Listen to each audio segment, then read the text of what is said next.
Kuwi apa penemban? Ya iki sing sinebut Sekuntum Mawar Merah.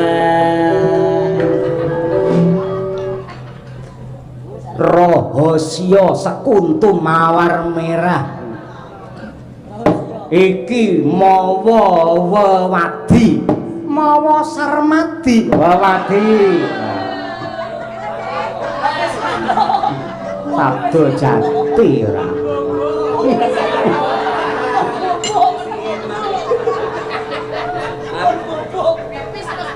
Iki gawanen kembang mawar iki gawanen mengko sumpingna neng karnane adimu. Karna Pak Jokarno. Kowe bocah saiki ra ngerti tembung karna kuping. Sumpingna, slempitna ning kupinge adimu. Engko yen wujude adimu kaya apa, kowe aja kaget. Ning kowe ya kudu etok-etok susah, etok-etok sedih, men ora ngetarani. Hatimu bakal bilahi kowe sing mulya. Matur nuwun penemban. Tak gawane ya biasta. Dititeni lan dieling-eling yen wujude adimu dadi apa-apa, kowe aja kaget ning kudu malah etok-etok susah. Kabare kowe arepe palakrama iya. Nggih. Sisandang kula nyuwun pangestu pinjang dinten anggara kasih kula badhe palakrami kaliyan Den Mas Tiyaka. Aku nderek mangayu bagya ning tak jaluk. Kowe aja nganti wegah dandan ya. Sing pinter ngadi sarira ngedi busana. Yen kowe nglombrot kaya ngono ndak saya bosen garwan. Mergo sing jenenge wong lanang piyayi kakung kuwi ora bakal bosen, ora bakal jelek nyawang telung perkara. Siji nyawang tanduran sing ijo royo-royo, angka loro nyawang banyu bening sing mudhun saka tebing. Ewadine angka telu ora bakal bosen nyawang wong wedok ayu. Mula dandana sing apik iki ana wujude kembang mawar ingkang ulese abang. Yen ndak sumpengake ning karnamu mesti dadi lan ayumu.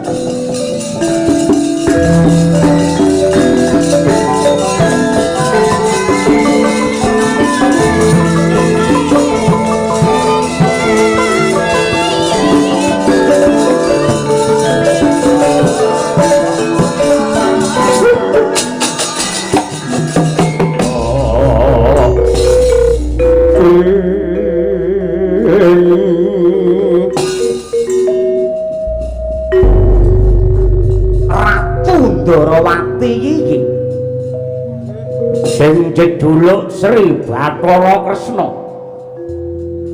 pancen kepara nyata panjenenganmu diwanokake ditepungake wae Narendra Parang Barong Menak Senggara. Ripalungguhan iki kowe kundura marang Prajamu Ndarawati. Mbok piye reka dayamu anakmu si Setyaka kon golek wong wadon liya. Anjarsari tak jaluk. Anjarsari tak jaluk janji kowe manggahi lakone rame iku. Kota mentap lerake netap supaya ini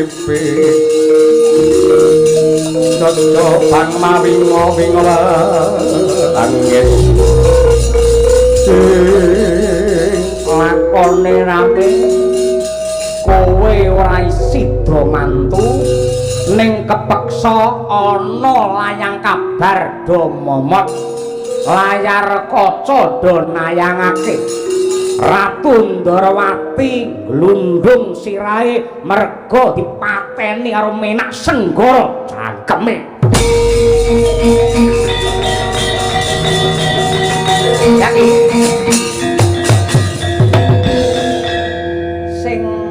ngongkon ngantem enak senggara sapa? Mboten. Ning kula menika tanggap ing sasmita. Sengatasipun paduka menika pepunden kula dipun ancam dipun incip kados mekaten. Kula boten trima. Aku ora kirim. Mangke riyen. Kula ingin boten nrimakaken paduka nganti dhumateng kula minggah wonten Gunung Rewantaka menika mestinipun supados ngreksa dhumateng kawibawan lan kawilujengan. Ning lak ya bisa dipetung kanthi becik model ratu kados mekaten boten saged dipun cak petung. Kula pun apal pramila saking menika katuran pinarak ingkang prayogi ratu orang tokoh yaki badhe ngrampungi. Hati-hati. Ana watuning para wayone satine ape manyu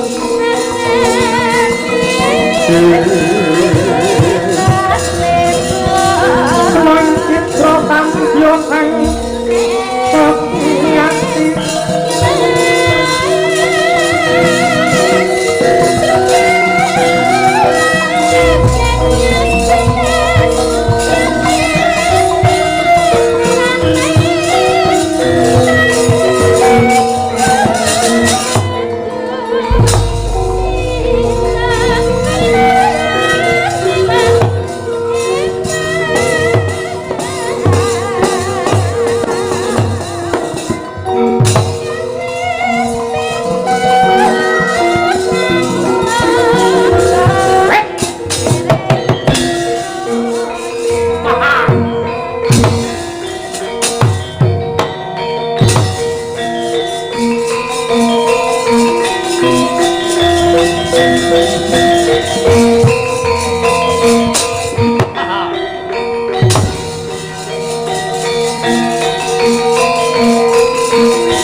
ngaraning aturit wong maguru kangsa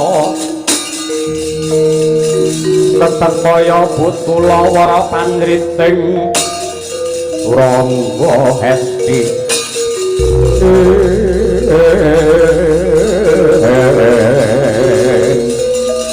ninggal tata krama cumantaka karo ratu Gustiku sapa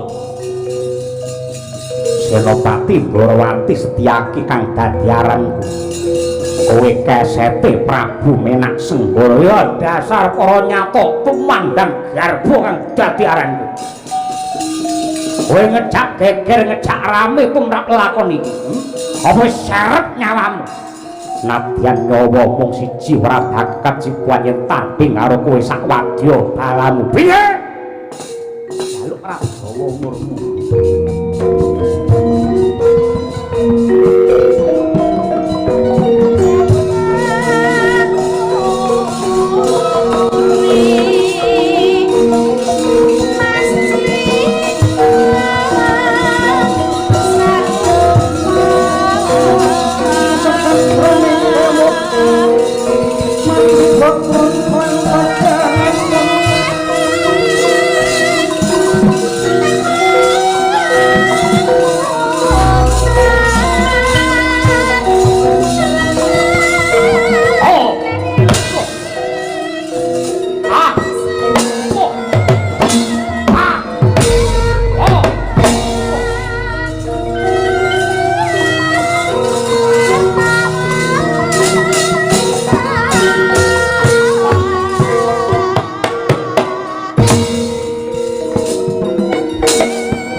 Wah.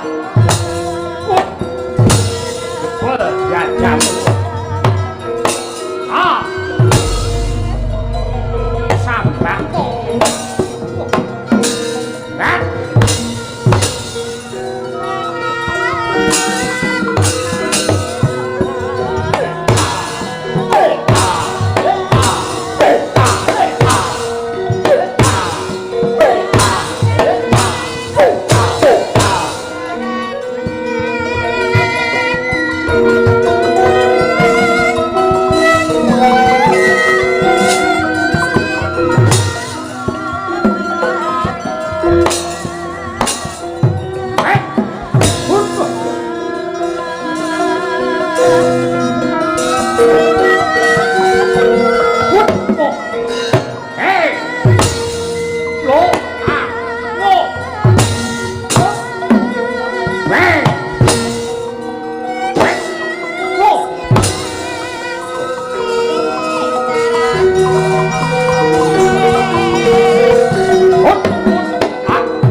ladrang gleyongan sing yasa Prof Sarwanto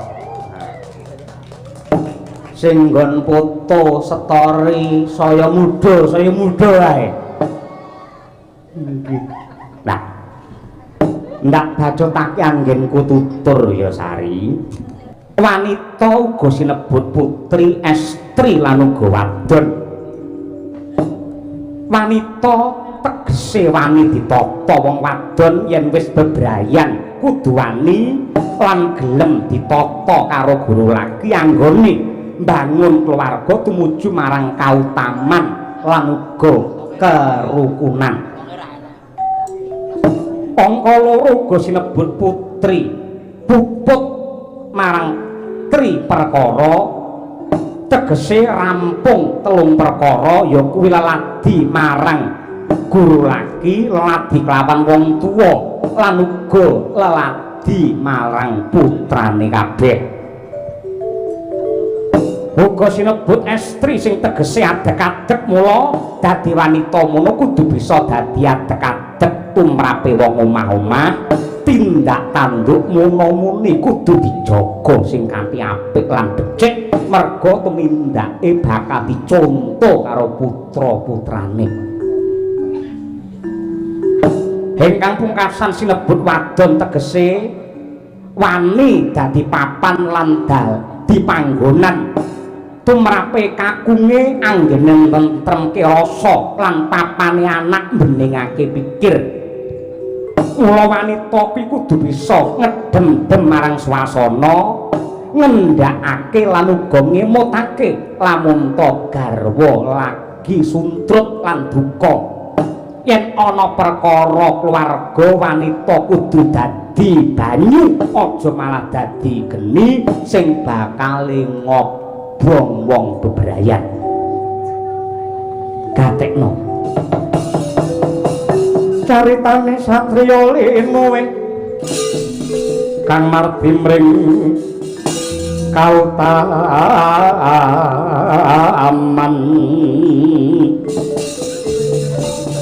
tan pekat mring pangestine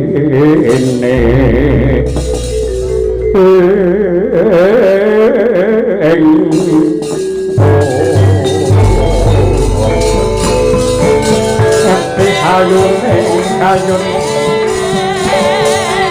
sinasuta prasta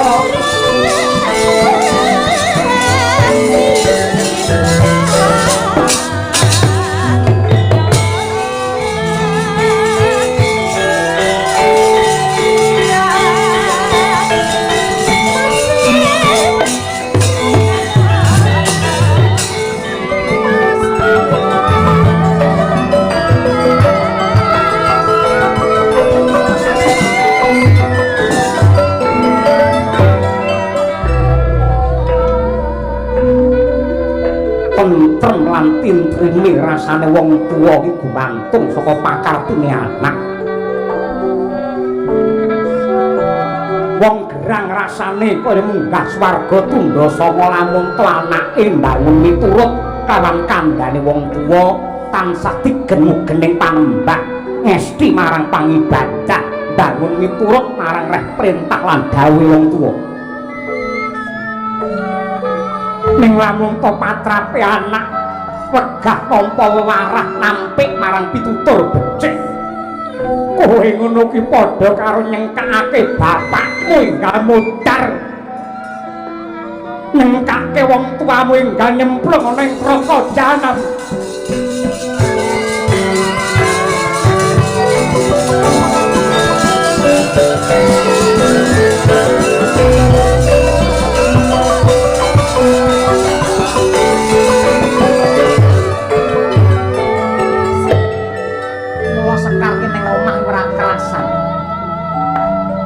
Wiwit cilik mula yen karo Sari anane mung ndok tresnani, anane mung ndok turuti tembung walus. Yen karo Sekar kuwi mesti kaya mengkono kuwi kasar tembung ora patut dirungokake mongko panjenengan Pidrajati Brahmana. Rina wengi tansah ngelekake kelawan Sekar. Apa panjenenganmu ki apik-apike menungso? Aku percaya ring malungguhan iki nang asrama dadi pendhita, dadi kiai sing becik. Apa ndak kira-kira ngerti jaman cilik aku mbiyen? Wong sak pelataran iki sing dosane akeh dhewe ya mung Resi Watrika.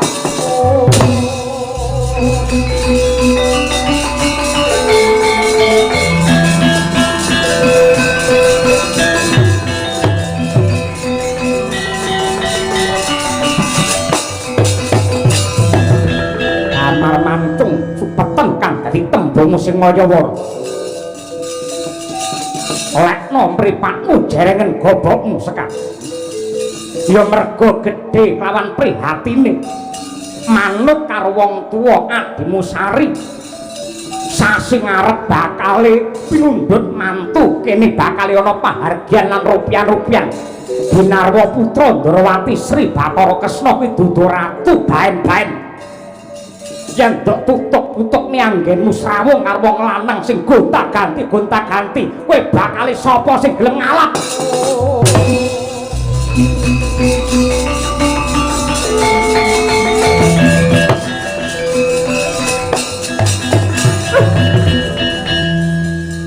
Tungamu karo anakmu kaya ngono eleke. Ripalungguhan iki sawangen po. Sawangen antarane Sekar karo Sari. Kira-kira sapa sing bakal luwih bejo?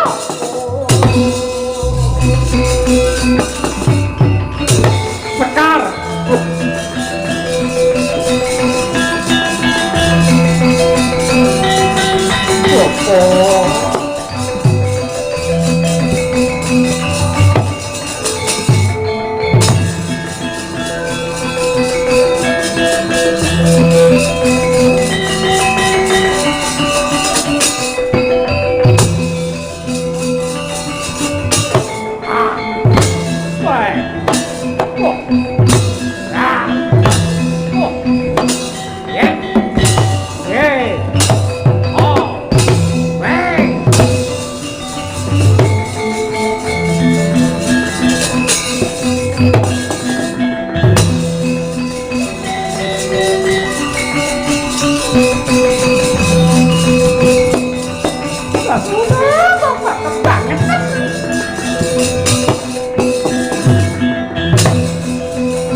Kota mirahing sun prihatin waspogung mijil tuhu tahatan pokaryo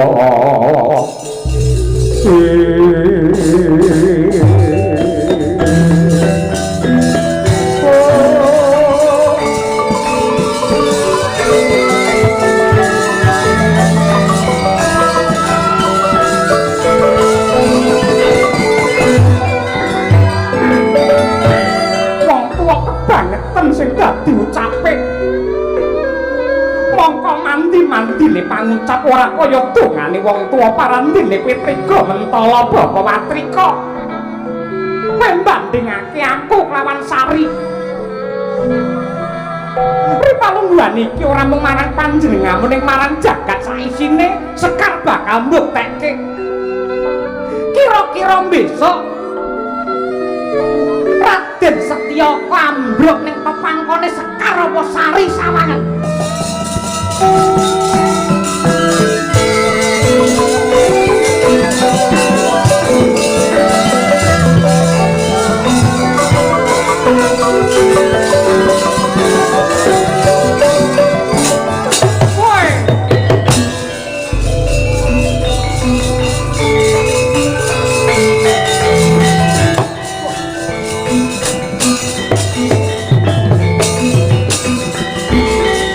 Kota sang Bathuk Kota Kinon mapak arah kota Sekapira Kresna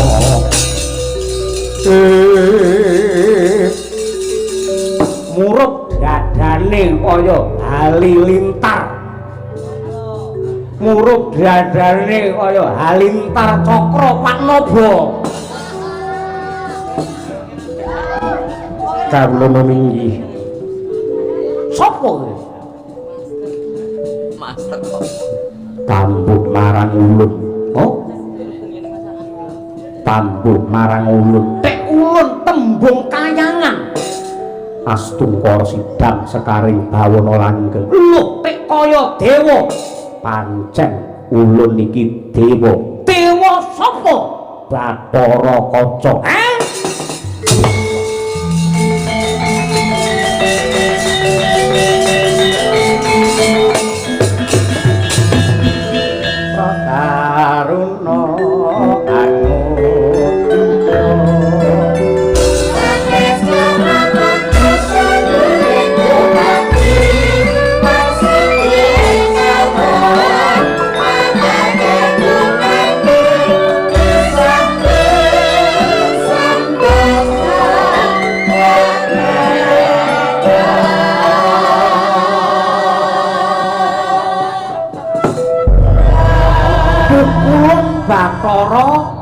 Bathara Kaca Sriwedari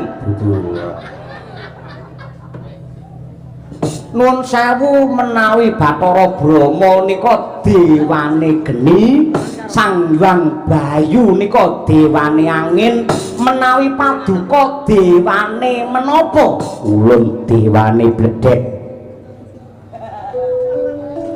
Saking kahywangan pundi? Ndelinggen danggen. Kayangan Ndelinggen danggen. Sik. Aja-aja sampeyan ngapusi asline Gatotkaca ning ngaku Bathara Kaca.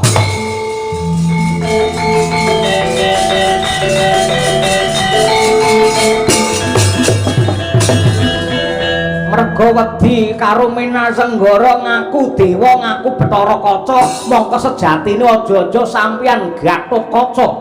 Bedakno dhewe antarane dewa karo manungsa.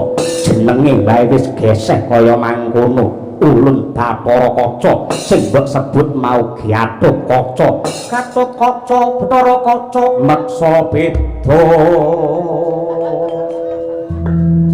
Beda. Benten. Nuwun sewu. Yen Gatotkaca dedegipun Padha kelawan ulun. Suwantenipun Padha kelawan ulun. aja-aja sampeyan Gatotkaca Bedakno dhewe. Gatotkaca Bathara Kaca Meksa beda. Kadigdayanipun Padha kelawan ulun. Kaprawiranipun Padha kelawan ulun. Halah aja-aja sampeyan Gatotkaca Bedakno dhewe. Gatotkaca Bathara Kaca meksa beda. Kok dhuwur. Ngelik Andi babon lho. Wong lanang sejati nggih. Satriya pinunjul nggih. Lamun to bisa ngalahke Gatotkaca. Tegesipun pengen ora kowe ngalahke Gatotkaca, merga Gatotkaca ki putra pulunane Ratu Ndrawati. Carane ngalahke Gatotkaca Padha maju lungguhmu. Krudha ngentat lireke netat Sukaya kene pitodo bang mawing wengi. Netra kocak ngundar anggir. Weningno pancandriyamu. Nggih. Remno netramu. mboten saged bablas tilem niki mangke kula. Men wening pangesti merem. Nggih, lajeng yektine sing jeneng Gatotkaca ora genep loro ya aku iki Tampanana.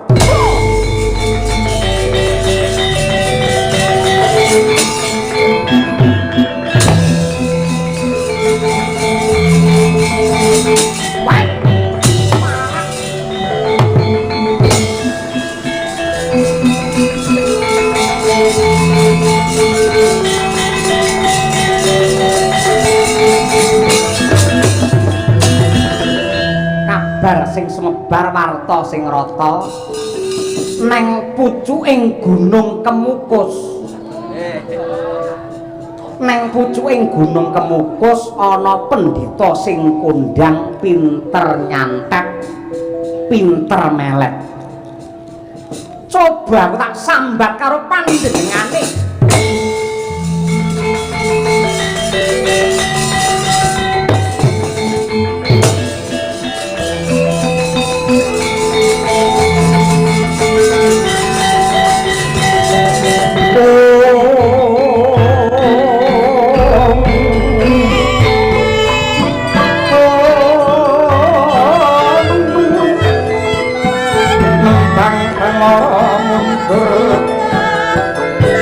Yang negya kondur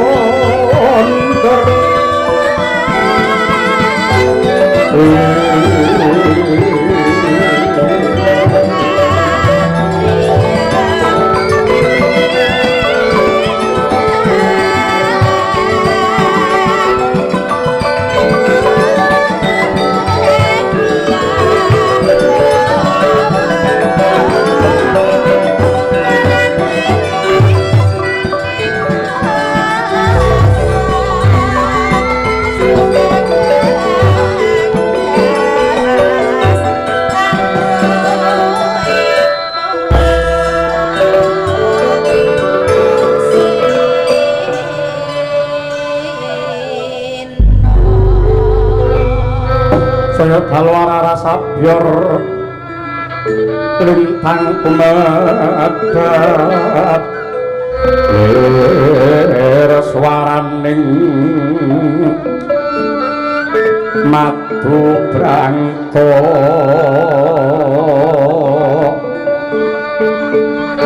putrane warok guna seca asmaran ring Dimas Suprapto aku sumpah mbok ngelingi jodoh ana asmane Gusti jodoh rahasia Gusti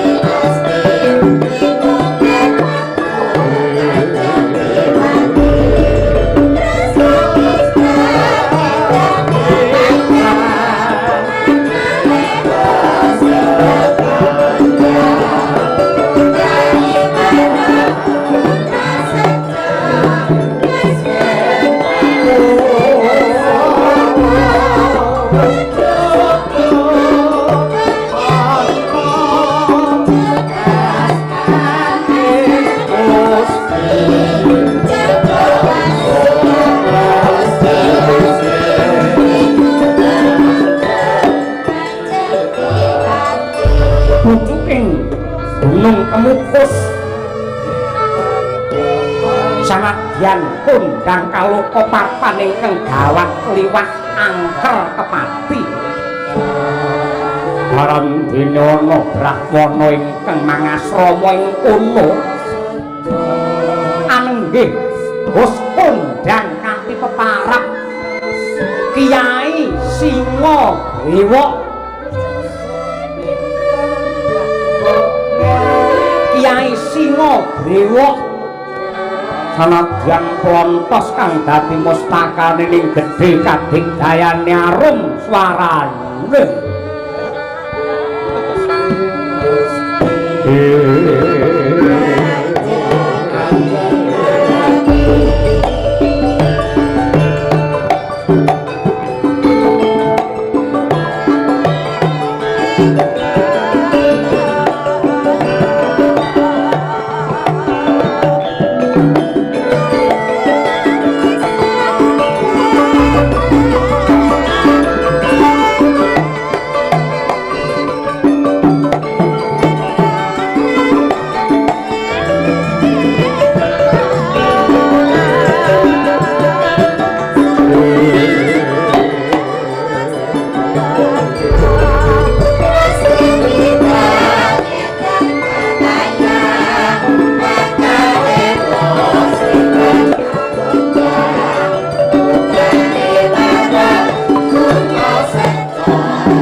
kepara nyata lamun ta kene iki pertapan Gunung Kemukus. Pancen kepara nyata. Panjenenganmu apa parab? Wis kondang kaluka kowe kok ndadak takon.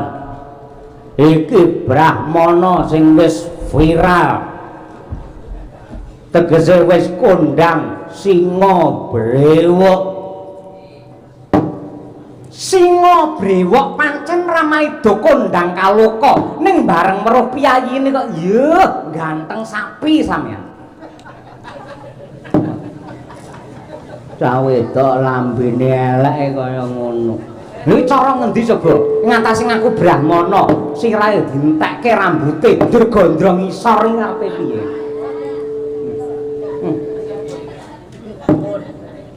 Iki lho ngisor sing iki to. Iya. Tak kira liyane mak tretep aku ora. Kowe sapa, Nduk? Saka Gunung Rewantaka, pertapan Candi Pancuran. Aku Awangi Endang Anjar Sekar. Celukane akrab Sekar ngono. Banjur kok nganti keraya-raya munggah ana Gunung Kemukus kene ana wigati apa? Panjenenganmu lak Brahmana sing pinter.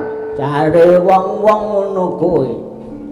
Panjenenganmu lak Brahmana sing waskita. Ya, Panjenenganmu Brahmana sing wegik. Aku tak matur. Aku duwe kadang anom sing sipate pawestri jenenge Anjarsari. Ning nyatane katresnane wong tuaku Resi Watrika ki ora adil. Mban cindhe mban siladan. Nganti kebacut lan kebablasan sing dadi pangandikane ngesotake kelawan Anjar Sekar. Apa panjenenganmu bisa ngrekodaya adiku sing bakal palakrama ora sida rabi malah nemahi bilahi banjur calon manten lanange rabi karo aku iso ora? Kecil. Yen iso apa wae panmundhutmu bakal tak pinangkani penemban.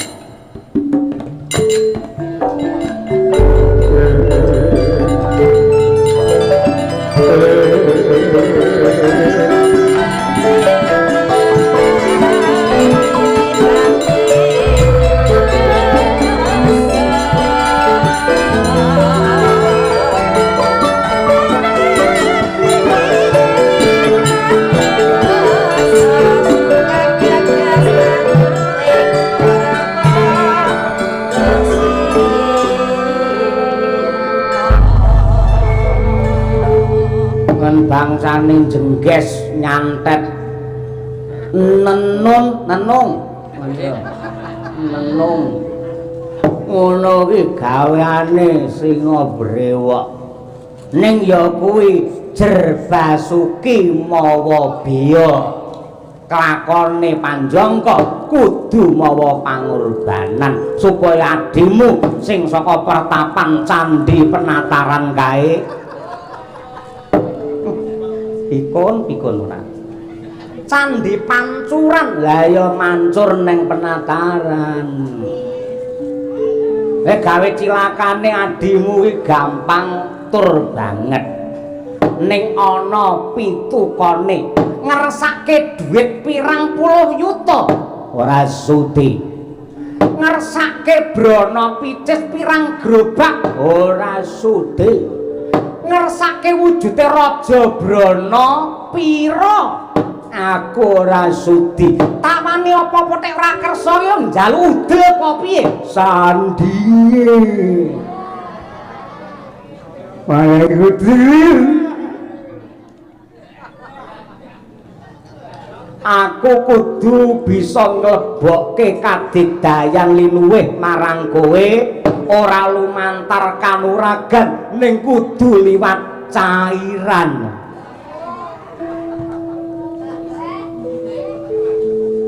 Sing dikersakake oh sik Lek bondo ora butuh. Wis tuwek kaya ngene golek bondo nggih abrak apa derajat pangkat ranggumun apa neh dhuwit. Kowe ora ngerti. Aku ya adus sing ngangge Coca-Cola ngerti ora? Iki kudu diedit karo TVRI iki nggo. Waton kowe gelem nuruti brantaku to nafsuku bakal ndak pinangkani panjalukmu gawe bilaine adimu sing ndak kersake piye kowe kudu bisa gawe mareming rasaku sing tegese nuruti brantaku manut tak keloni adikmu bilai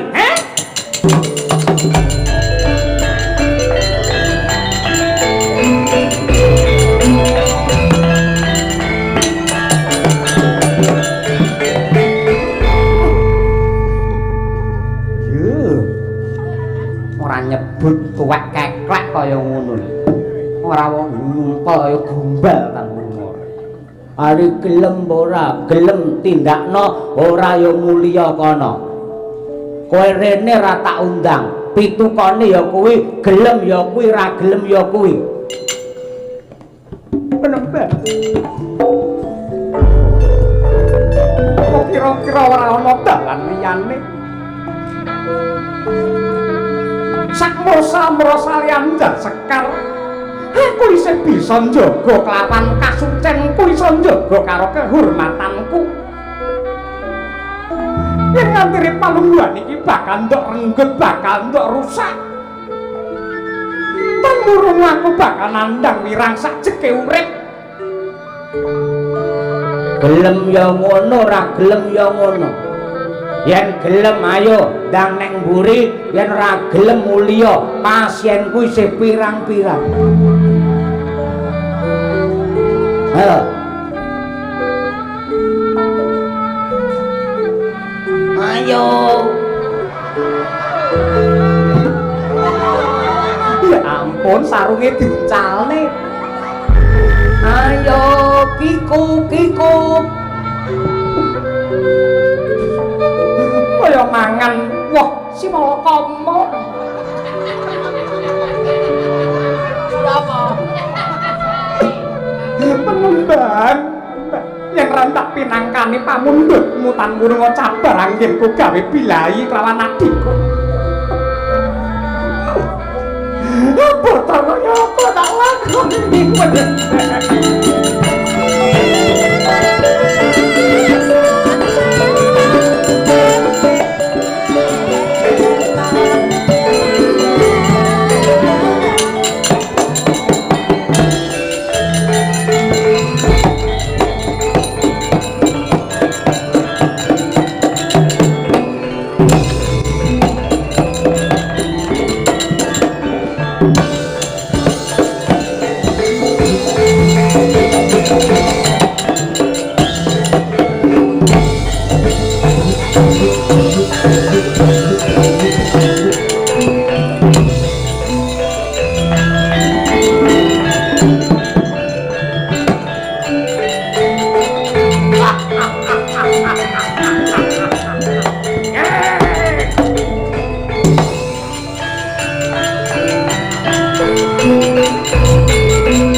Wah.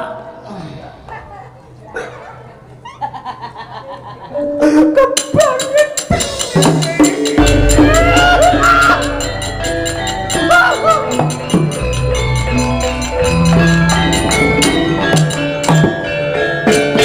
Nyambung padha penake.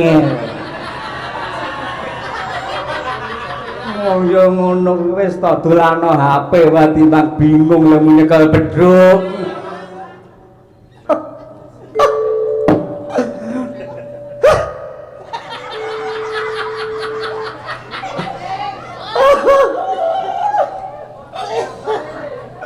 Lagi mlaku angel. Arek gede.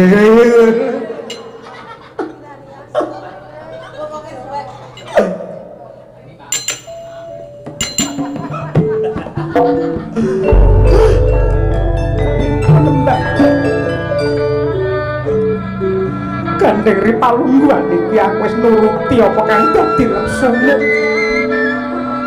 Aku nagih janjimu.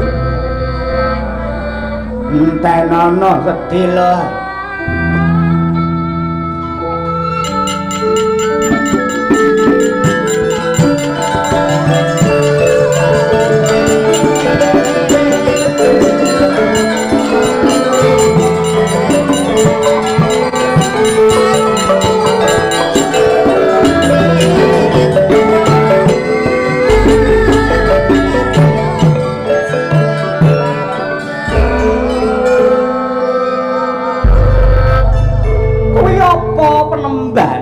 Ya iki sing sinebut Sekuntu Mawar Merah.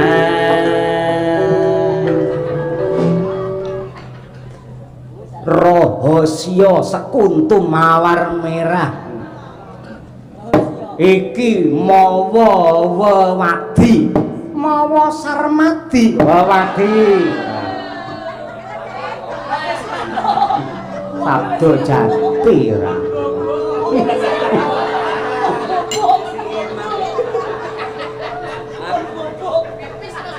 Iki gawanen kembang mawar iki gawanen mengko sumpingna neng karnane adimu. Karna Pak Jokarno. Kowe bocah saiki ra ngerti tembung karna kuping. Sumpingna, slempitna ning kupinge adimu. Engko yen wujude adimu kaya apa, kowe aja kaget. Ning kowe ya kudu etok-etok susah, etok-etok sedih, men ora ngetarani. Hatimu bakal bilahi kowe sing mulya.